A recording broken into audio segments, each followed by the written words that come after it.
Grabe naman 'to, nakakakilig naman, Diyos me. Hindi ko alam kung di pa kayo kiligin dito mga ka-pixie, okay? So ito yung mga mensahe sa inyo ng person nyo guys. I love you. I'm starting to understand our connection. So ito guys, ibig sabihin nito talagang mahal kayo ng person nyo, kinikilig-kilig siya sa'yo, and naiintindihan niya na, kumbaga parang mas lumalalim na, mas nagiging deep na yung connection nyo, and naiintindihan niya na yung relationship nyo, yung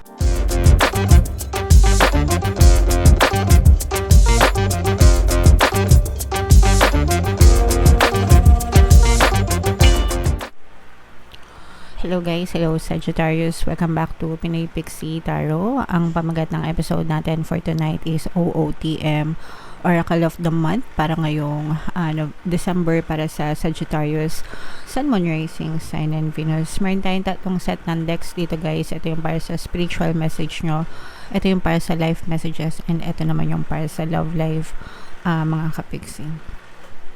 Kung ano na lang yung makaresonate guys, take that message. And naka-upload na guys sa ating YouTube channel yung inyong 2025 kapalaran. Kung hindi nyo pa napapanood guys, punta lang kayo dun sa ating homepage. Hanapin nyo lang yung video para sa inyong zodiac sign. So eto guys, no, spiritual message para sa inyo guys. Forgive, magpatawad mga kapiksi. So, eto guys, I always like explaining this to you. Gustong-gusto ko to na pinapaalala sa inyo. Of course, guys, kapag ka tayo ay nasaktan and may mga nagawang kasalanan sa atin yung ibang tao, naiintindihan ko na mahirap magpatawad kasi we were hurt. We are hurt. We were hurt deeply. Depende pa yun sa degree, no, ng kasalanan na nagawa nila or sa level ng sakit, no, na naramdaman nyo nung kayo ay kanilang nasaktan mga kapiksi. Pero hindi mo deserve na paulit-ulit masaktan hanggang hindi mo sila napapatawad, because kapag hindi mo sila pinapatawad guys, yung pain nandun lang, nasa iyo lang, nasa puso mo lang, and hindi naman sila yung nagsasuffer dun sa pain kundi kayo. And sabi ko nga sa inyo guys, the fact na ginawa nila kayo ng kasalanan or nakagawa sila ng kasalanan sa inyo, ibig sabihin wala lang sa kanila yun, no? Wala silang konsensya. In short, kaya hindi sila nasasaktan, mga kapiksi. And kapag kayo nagtanim ng galit sa kanila, parang nilalaso nyo lang yung sarili nyo, guys, no? Hanggang sa tuluyan na kayong kainin, lamunin ng galit sa puso nyo. And ang resulta nun, as a result guys, ang dami nyong balakid sa buhay, ang dami nyong blockages, parang ang itim-itim ng ulap nyo, and nakakasagabal yan sa inyong kasiyahan at kaligayahan. And sometimes sa kasaganaan din, mga kapiksi. So you have to learn to forgive and accept, no? Kasi it's already in the past. Lahat yon tapos na. Lahat yon past na. So wag nyong don't ruin your present and your future. Wag mong sirain yung present mo and yung future mo nang dahil lang sa mga memories of the past. Memories of the past na ginawa ng ibang tao sa'yo. Hindi mo yun deserve. You don't deserve it, mga kapiksi. So, you forgive kasi mahal mo yung sarili mo, no? Pinapatawad mo sila kasi mas gusto mo ng peace, ng kapayapaan, peace of mind, mas gusto mong maging malaya, free from all the hatred and grudges, diba? Yun yung importante, isaalang-alang mo yung sarili mo, mga kapiksi. So, you have to forgive, guys. If nahihirapan kayo, meron kayong mga emotional pain, mga kapiksi, nahihirapan kayo magpatawad, pakinggan nyo guys yung aking Ho'oponopono and self-love na subliminal. Iiyak nyo lang, no, habang nakikinig kayo doon, and definitely gagaan yung pakiramdam nyo. Ang dami na nating success stories doon, mga kapiksi. So forgive guys, okay? Of course, anger can always be justified, but then so can forgiveness, okay? Just depends on how much more you want from the adventure. So sabi nga dito guys, no, you have a lot of reasons. You can have multiple reasons guys, million reasons para maggalit sa kanila, 'di ba? Pero isang reason lang yung kailangan mo para patawarin sila, and the reason is you. Kung mahal mo yung sarili mo, 'di ba? Kung mahal mo yung sarili mo and gusto mo ng peace and kapayapaan, forgive them. You do it for yourself. Gawin mo yan para sa sarili mo, hindi para sa kanila. Okay? Napakagandang message, guys. Sana yung mga kapiksi natin na naka-resonate, magkaroon talaga kayo ng peace of mind and you learn to forgive, mga kapiksi. Okay? So, tingnan natin yung ating live messages. Shuffle natin to, guys. Habang sinashuffle ko to, panoorin nyo muna yung video natin regarding sa ating paano mag-manifest ng abundance video course. Kapiksi, sawa ka na ba sa mga struggles at hirap sa buhay mo? Masipag ka ba at masikap sa buhay ngunit hindi ka pa rin umaasenso? Ilang beses ka na bang nag-attempt mag-negosyo at mag-invest pero palagi ka pa rin nalulugi? Sa pagkakataon na ito ay maaaring may subconscious beliefs ka na nagiging balakid sa iyong pag-unlad at pagyaman. Introducing, paano mag-manifest ng abundance video course.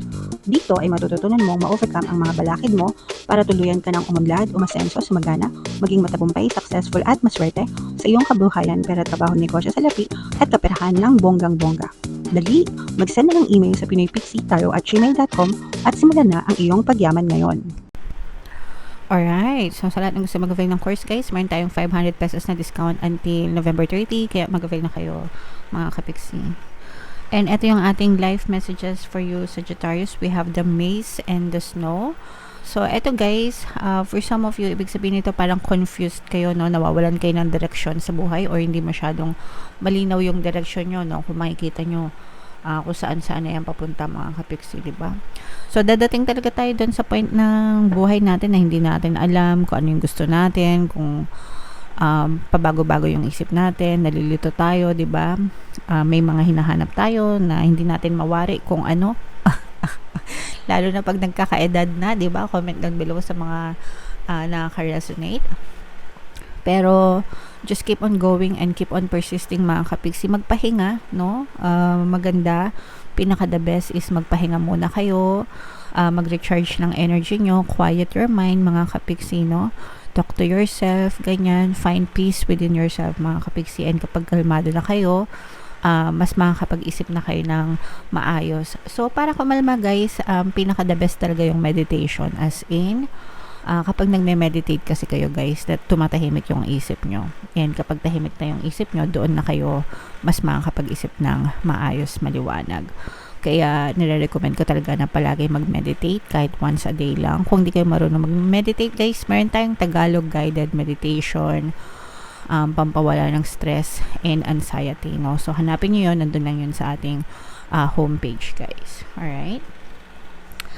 And ito naman, this is new beginning, purity, changes, guys. Ito, magagawa nyo ito, guys, kapag kayo ay nakapagpatawad, especially kung nakaresonate kayo dito sa message na to, guys. Pero ito, guys, this is focusing more on peace of mind, kapayapaan. For some of you, this is also parang a very significant message na magkakaroon kayo ng peace of mind, kapayapaan, and magsisimula na yung bagong adventure nyo ngayong December. Especially, diba, snow, December, diba? Hindi ko lang alam kung may snow na ng December. Usually, January, February yata. Hindi ko alam kasi wala namang snow sa Pilipinas.